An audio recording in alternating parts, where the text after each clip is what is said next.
I'm about to predict the Europa League quarterfinals, semi-finals and finals, and I'll give you a tasty top scorer shout as well as we all make our way to the road to Dublin. Whoa, whoa, whoa, whoa, whoa. Whoa, whoa, whoa, whoa, whoa, whoa. If you know what I've just sung there, then you are one of the real ones, because the Europa League is back.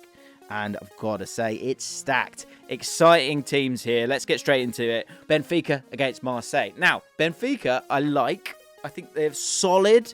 They've got some really good players, some really exciting players as well. Some players that are going to go for some big, big fees in the next summer, if not the next 18 months, I think. João Neves could be one of those. I think Antonio Silva at centre-back is another one of those. And when you dig a little bit deeper onto Benfica, what's interesting is that Angel Di Maria is the guy for them. 7 key passes in their game against Sporting very recently. He is getting on the ball at all times. And they're very techie. They're very Portuguese in terms of their style, and they want to get the ball to those individuals in narrow spaces on the pitch. Have a look at the average positions, you will see it. It's there for all to see. And you've got players like David Neres in there, Rafa Silva as well. Just really fun players to kind of watch and let them do their thing. They drive at the opposition and look to create chances from that.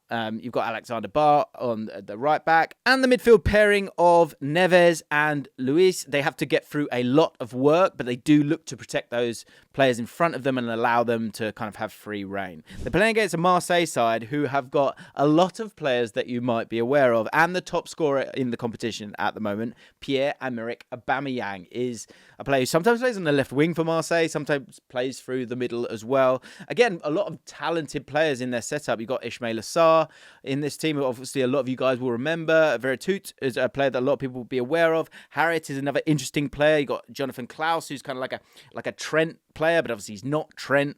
And you've got a lot of options there. Defensively, I am concerned about Marseille. And I think it's one where there will just be those open spaces for Benfica to kind of find a way and then make life difficult for this Marseille side. So I think Benfica will make it through that first game. I'm going to click on it and they will make their way through. Next one, Liverpool-Atalanta. When I was looking at this, I think on the top line of it, you think, okay, Liverpool, are they going to start resting some players? But if you have a look at the last set of games that they played in the Europa League, they're not messing about. They're going for broke. And yes, they've had some players injured, but with some new players coming in, I think that's just going to allow them to remain strong. Look, Bobby Clark played in the second leg of the last round, but I think they're going to go as strong as they can to kind of blitz teams. And I think in Atalanta, you've got a team that like to get the ball up quickly to players like Scamacca, and then Ademola Lookman is a really, really crucial player for them as well on that left-hand side when he plays. Marinchuk as well, another good option for them, but it's kind of get it up to him and then get some runners around him. And it's not the Atalanta that we knew from previous years, and I just feel like Liverpool are going to have a little bit too much for them. Obviously, a lot of games back-to-back, a lot of pressure, but a lot of momentum for Liverpool right now. Atalanta have got a solid amount of quality, currently 6th in the league in Serie A. I just don't see it. I think Liverpool make it through, and they will be taking on Benfica in the semi-final, which is a very, very interesting game. AC Milan versus Roma. Obviously, 2 Italian sides. In this one, you've got De Rossi, whose team beat Brighton in quite a very strange way. It's a game where there's a bit of Mourinho and De Rossi, I think. Look, I think the fans are really enjoying... That sounds naughty, doesn't it? There's a lot of people enjoying what De Rossi's doing at Roma. But the point I'm making is that they're quite happy to not have the ball, whilst having a lot of exciting players who can get on it. El Shaarawy, players like Dybala, who is absolutely crucial for them. Pellegrini, of course, as well, the captain. So a lot of good players, and then Lukaku up top. But if you, again, have a look at them, look at their heat maps, look how they play, look at that Brighton game, you've got their left wingers really sort of sitting in and tucking in a game where they won 4-0. So you've got players who can take players out of the game quickly and then look to counter-attack and create. They're on a great run right now. But they're coming up against the AC Milan side, who I think are the dark horses for this competition, in my opinion. I think they've got so much going forward, so much pace. You think of Chukwueze on the left-hand side. Giroud knits it together really nicely. Rafael Leao, of course, is stunning as a footballer. Theo Hernandez is so exciting as well on that left-hand side, especially in a tournament like this, where obviously it's not that level of of opponent. They really should be able to really hurt most teams in this competition. You got Pulisic, who you can bring on as well. Ruben Loftus-Cheek has been playing fantastically as well. Lots of players who can get on the ball, drive with the ball. Benacer will sit there and dictate as well. I think they'll have a little bit too much for Roma at this moment in time, if I'm honest, and I think they will make their way through pretty comfortably. Is this shock time? Are we talking shock time? Possibly. Bayer Leverkusen against West Ham United. Bayer Leverkusen are pretty much got the Bundesliga wrapped up. We've done a video talking about how Alonso's Bayer Leverkusen plays. You can go and check that video out. But they play with that back three, and they have someone like Frimpong on the right-hand side who's just bombing on, Grimaldi on the left-hand side who tucks in at times. Lovely, neat footballer. And Wirtz is so exciting. Hoffman's a great option for them. Schick up top, who's got 5 goals in the tournament so far. He's going to be gunning for that top scorer, position at the end of it all. But they came up against the West Ham team. And I want to show you guys something. Because if you look at the set-piece goal stats from the Bundesliga this year, they are running cold when it comes to goals scored against them. I am really clutching at straws because if you look at the other side of it in terms of expected goals for, they're very good when it comes to set-pieces from the chances that they get and they create as well. But Bayer Leverkusen, one thing I really put in West Ham's favour, and we saw it in a recent game against Spurs with Zuma scoring, they score goals from set pieces, West Ham. They are a big side. That's what David Moyes has always been about. And you've got that canny nose of the Scotsman. So that could play a part in this. If you can keep it tight, keep them at bay, and get yourself some set pieces, you've got the quality there, James Ward-Prowse, and the monsters you have in that team to hurt Bayer Leverkusen. And the other thing that I would say is you've got Frimpong bombing on. You've got a lot of players playing very high. In defensive transition, Jarrod Bowen, Kudus, Antonio. It's not a nice matchup. That's all I'm saying. It's not a nice matchup. But this team hasn't lost a game this season. So I'm giving you the rationale that there's absolutely no reason why West Ham don't beat Bayer Leverkusen. But it would be bizarre for me to put them through. It would. But if it happens, you heard it here first. I would not be surprised. That wouldn't be a shock to me. But I think Bayer Leverkusen, with Florian Wirtz in the side, with the quality that they've got, the way that they're playing, and almost an element of respite from the Bundesliga and this desire to go unbeaten, I think there is a tensing up. They are conceding goals at the moment.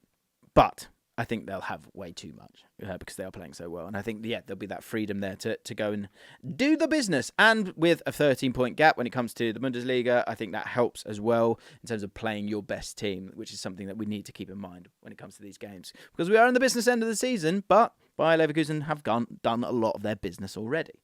So we get ourselves into the semi-finals, and we've got ourselves Benfica, Liverpool, AC Milan, and Bayer Leverkusen. Benfica against Liverpool. I think Atalanta is an awkward one for Liverpool because I think they will slow the game down.